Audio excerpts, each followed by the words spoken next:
I think this is a very good moment for us from all elements of our nations, across the nations, to share our experiences and also share our hopes together to make the change in our national level and also on the international level.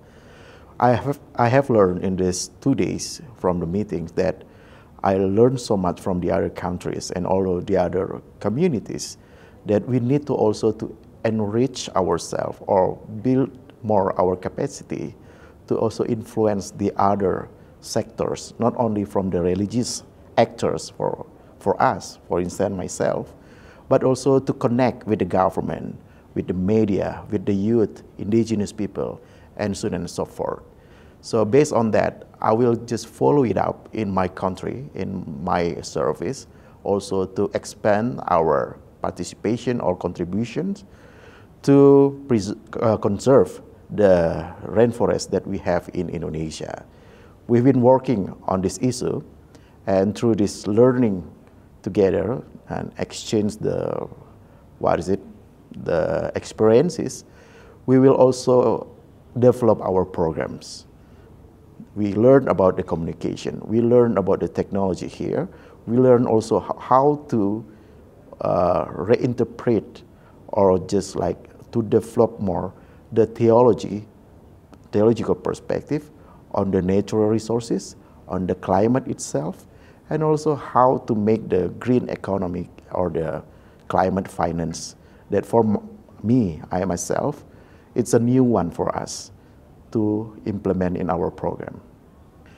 We believe that the problem of the environmental or ecological crisis that we are facing nowadays, part of the crisis of morality, the moral issues, part of this, because the greedy people never feel enough with what they do to the natural resources.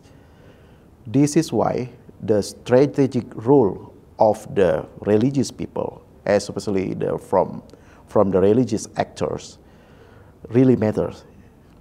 And we have the powerful position to influence the government, to influence the business sector, to influence also the academics, to influence the communities, because they are also part of the membership of our religious communities. Let's say the 80% of the population, they are religious, which means that our existence as the religious actors matters to this society or this population. This strategic position or role supposed to be used or optimized to make the change in our situation.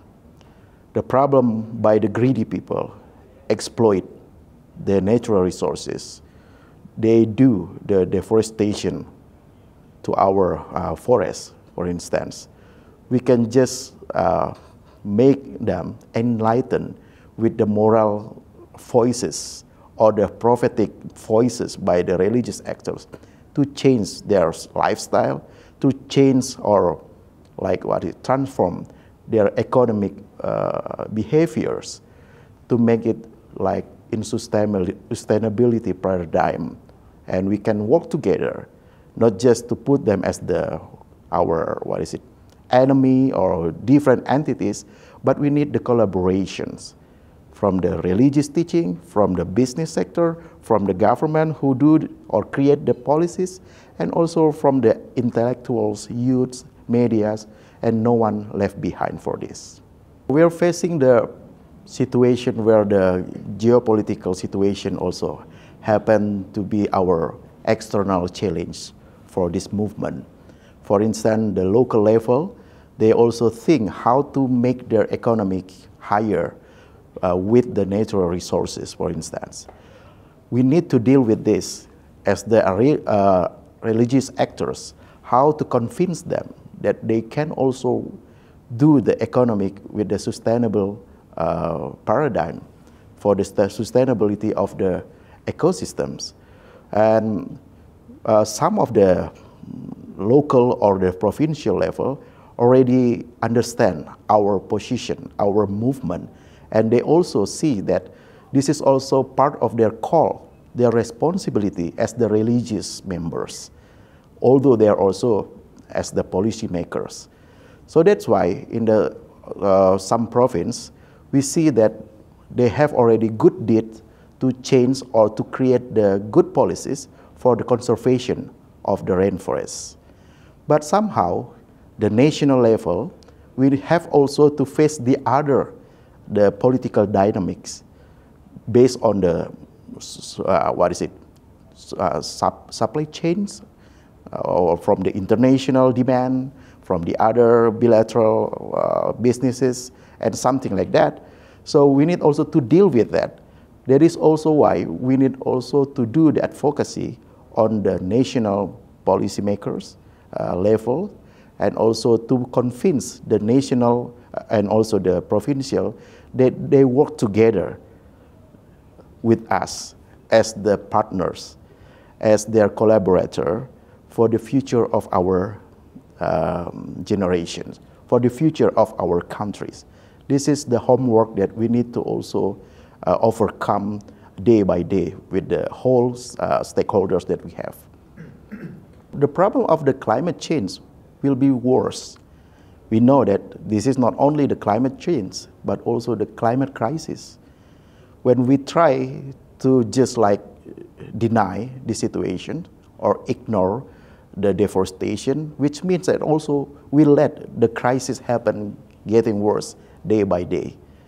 By conserving the rainforest, we will make it slower, the situation of the climate crisis.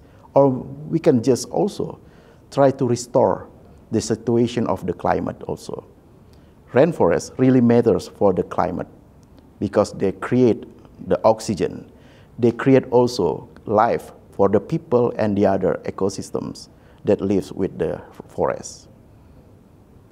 For me, the left no behind indicates that there is no one in this world as the second or the third or the other rank or number that's supposed to be behind us. Let's say that we put the humanity as the top of the other needs in this world, and then later we put the other creations as the second one or the third one. That still we left something behind us. No one left behind indicates nothing in this world as our common house, shared house, including the other creations by God, of course, that we need to preserve, that we need to take care of them as part of this common world, our common house. So we talk about the trafficking victims, we talk about the children, we talk about the women, we talk about the indigenous people and the other vulnerable communities, which means that all of them are part of our concern, are part of our agendas, not only for the economic agendas, political agendas, but our agendas to sustain together as part of this world.